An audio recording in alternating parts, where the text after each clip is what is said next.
비 내리는 공항 유리문을 열고 들어오는 한 남자의 걸음이 묘하게 느렸다. 마치 발밑에 공기가 20년의 시간을 품은 듯 무겁게 가라앉아 있었다. 짙은 회색 코트, 가죽 가방, 그리고 주름진 손끝에 쥐어진 한 장의 편지. 당신이 내 아빠 맞아요? 그 문장을 천천히 읽어내리던 남자 강민보. 그의 눈가에 미세한 떨림이 일었다. 20해 전 세상의 모든 것을 놓고 떠났던 그가 다시 돌아왔다. 그는 공항 출구에서 멈춰섰다. 창밖으로 번지는 회색빛 하늘. 비냄새와 섞인 공기가 차갑게 스며들었다. 마리. 그 이름 하나만으로 심장이 무너져 내렸다. 한참 동안 그는 움직이지 못했다. 머릿속에는 오래전의 기억이 흩날렸다. 갓 태어난 아기를 품에 안고 울던 그날, 그리고 차디찬 병실에서 들었던 한마디. 민보 씨, 죄송합니다. 무정자증이세요. 그 말 이후로 그는 세상에서 가장 불필요한 인간이 된 기분이었다. 그래서 떠났다. 아내도 딸도 모든 것을 뒤로한 채. 하지만 지금 한 통의 편지가 그를 불러냈다. 그는 낮게 중얼거렸다. 이젠 도망치지 않겠다. 서울 한복판 새벽 2시. 도심의 불빛이 꺼진 골목 사이, 유일하게 켜진 편의점의 초록 간판이 비를 받아 반짝였다. 그 안에서 하얀 조끼를 입은 여자가 컵라면 진열대를 정리하고 있었다. 강마리. 의대 인턴이자 새벽 알바생. 하루 24시간 중 스스로를 위한 시간은 단 15분뿐인 여자. 졸려 죽겠네. 오늘도 커피 3잔째. 그녀는 하품을 참으며 계산대를 정리했다. 그때 문이 스르르 열렸다. 후드티를 눌러 쓴 남자가 들어왔다. 어서 오세요. 대답이 없었다. 그는 시선을 피한 채 음료 하나를 집더니 계산대 앞에 멈췄다. 마리는 미소를 지었다. 결제 도와드릴게요. 순간 그 남자가 병을 들고 뛰었다. 손님, 잠깐. 마리는 본능적으로 문을 밀치고 뛰어나갔다. 비가 쏟아지는 도로, 그녀의 신발 밑창이 미끄러졌다. 거기서요. 남자는 골목을 돌아 달아났다.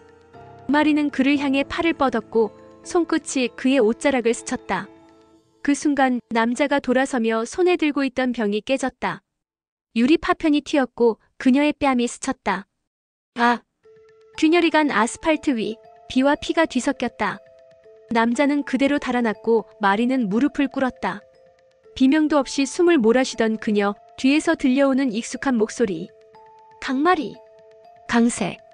병원 야간 근무를 마치고 퇴근하던 그는 우연히 이 장면을 보았다. 눈이 번쩍 뜨였다. 그는 우산도 던져버리고 달렸다. 마리야, 괜찮아. 선배. 그녀의 얼굴에 피가 흘렀다. 왜 따라가? 내가 경찰이야. 그냥 도망가는 게 싫었어요. 이 바보야, 내 목숨이 더 중요해. 선배는 왜 저한테 그렇게 화내요? 내가 다치면 내가 미치니까. 순간 두 사람 사이 공기가 멎었다. 비가 흘러내리는 어둠 속 서로의 숨소리만 들렸다. 죄송해요. 미안하단 말하지 마. 그는 떨리는 손으로 그녀의 얼굴을 닦았다. 이러다 진짜 죽는 줄 알았어. 그녀는 힘없이 웃었다. 이상해요. 아빠도 그랬어요. 항상 무섭게 화내다가 결국 날 안아줬어요. 아빠. 그녀는 고개를 숙였다. 이제 곧 만나야 해요. 그날 오후 낯선 카페 구석자리. 조용한 재즈 음악 사이로 익숙한 목소리가 들렸다. 미풍주. 오랜만이다. 강민보. 완전 귀국은 15년 만이잖아. 그래. 그림만 그리다 늙었지. 뉴욕 어땠어? 지옥이었어. 붓을 잡을 때마다 죄책감이 따라붙었으니까. 마리 때문이군. 풍주는 잠시 커피잔을 내려놓았다. 민보는 고개를 끄덕였다. 그 애한테 편지가 왔어. 편지? 당신이 내 아빠 맞아요? 딱 그 한 줄이었어. 풍주의 눈빛이 흔들렸다. 그럼 이제 다시 만나볼 거야? 그래야지. 하지만 솔직히 무섭다. 20년 동안의 빈자리를 어떻게 채워야 할지 모르겠어. 풍주는 잠시 그를 바라보다가 물었다. 그런데 그때 시술 잘 기억나? 당연히 기억나지. 내가 직접 병원에 가서 실아랑 같이 절차 밟았으니까. 그 병원이 엄기분 병원이지. 그래. 근데 이상한 게 있어. 뭔데? 그때 난 무정자증 판정을 받았어. 의학적으로 불가능했는데 아이가 생겼다고 했어. 풍주의 손끝이 떨렸다. 무정자증? 그래서 그 병원이 뭐라도 조작한 게 아닐까 싶어. 풍주는 한참 침묵하다 낮게 말했다. 민보, 그날 정자 제공 실험 기억나? 응. 그때 코드명 F-29, 그게 나였어. 민보의 눈이 커졌다. 뭐라고? 난 몰랐어. 그게 내 아내의 시술에 쓰일 줄은. 풍주, 그게 무슨 말이야? 그날 병원에서 시술한 정자 샘플 일부가 뒤바뀌었다는 얘기가 있었어. 그럼. 그래, 그 아이가 내 딸이 아닐 수도 있어. 민보의 얼굴에서 피기가 사라졌다. 그럴 리가. 확실하진 않아. 하지만 가능성은 있다. 풍주, 농담하지 마. 나도 믿고 싶지 않아. 그 순간 둘 사이 공기를 자르는 듯한 휴대폰 벨소리. 민보가 화면을 보았다. 미확인 발신자. 여보세요? 강민보 씨? 네. 딸분 맞으시죠? 강마리. 맞는데요. 누구세요? 지금 병원에 계십니다. 병원? 교통사고예요. 응급실, 푸른 조명이 비치는 공간. 의사들이 분주히 움직이고 있었다. 의식이 없습니다. 출혈 조절 안 돼요. CT 준비하세요. 스트레처 위, 마리의 얼굴이 하얗게 질려 있었다. 그 곁에서 강세가 손을 꼭 쥐고 있었다. 제발 버텨. 마리야, 버텨줘. 그때 문이 열리며 민보가 뛰어들어왔다. 마리. 그의 외침에 모든 시선이 돌아갔다. 보호자세요? 아버지입니다. 그는 숨을 몰아쉬며 침대 옆으로 다가갔다. 마리야, 아빠야.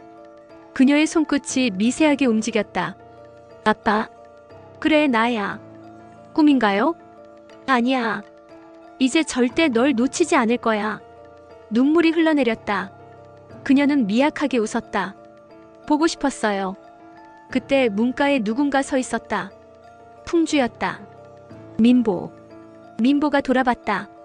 지금은 조용히 해. 풍주는 낮은 목소리로 말했다. 이제 그만 숨기자. 이 아이가 누구 딸인지 이젠 우리가 결정할 일이 아니야. 풍주, 그만하자. 진실은 언젠간 나올 거야. 강세는 둘을 번갈아 바라봤다. 두 분 무슨 말씀입니까? 풍주가 대답하지 않았다. 대신 민보가 입을 열었다. 그냥 오래된 얘기야. 밤이 깊어지고 병실 불빛이 희미하게 번졌다. 마리가 잠든 사이 민보는 창가에 서 있었다. 풍주가 다가와 조용히 말했다. 민보, 그날 병원 시술 자료 누군가 건드렸어. 누가? 진기식. 그 자식. 그는 마리의 존재를 알고 있어. 그리고 그걸 이용할 거야. 민보가 이를 악물었다. 그럼 내가 가만두겠어? 그 순간 병실 밖에서 들려오는 목소리. 강민보 씨. 민보가 고개를 들었다. 문가에 서 있는 여인 엄기분이었다. 오랜만이네요. 이제 와서 무슨 말이죠? 그 아이, 당신 피 맞아요. 민보의 눈이 흔들렸다. 확실해요? 검사 결과가 있어요. 하지만 진기식은 그걸 뒤집으려 할 겁니다. 왜? 그는 그 아이가 자신의 딸이라고 믿고 있으니까. 민보는 손을 움켜쥐었다. 그럼 싸워야겠네요. 진실은 언제나 누군가의 피를 요구하니까요. 비가 다시 내렸다. 병원 유리창에 부딪히는 소리 사이로 마리가 천천히 눈을 떴다. 창밖에는 희미한 불빛이 깜빡였다. 그녀는 잠시 주변을 둘러봤다. 아버지가 옆에서 졸고 있었다. 아빠. 그녀의 입에서 나온 그 한마디에 민보가 눈을 떴다. 마리야. 이게 꿈 아니죠? 아니야. 그녀의 손을 잡았다. 이제 절대 떨어지지 말자. 그녀는 고개를 끄덕였다. 근데요, 아빠. 응? 저 아까 풍주 아저씨가 한 말 들었어요. 민보의 눈동자가 굳었다. 뭐를? 아빠가 2명일 수도 있다고. 그녀는 그를 바라봤다. 진짜예요? 민보는 말없이 그녀를 안았다. 마리아, 진실보다 중요한 건 우리가 지금 서로를 붙잡고 있다는 거야.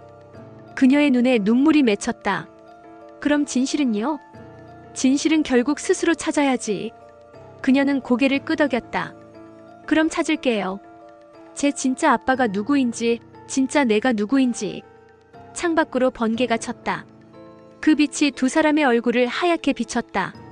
마리의 눈빛엔 이제 두려움이 없었다. 오직 결심만이 남아있었다. 20년 만의 재회, 그러나 진실은 아직 한 걸음도 나아가지 못했다. 그녀의 이름, 강마리. 이제 진실을 향한 첫 번째 반격이 시작된다.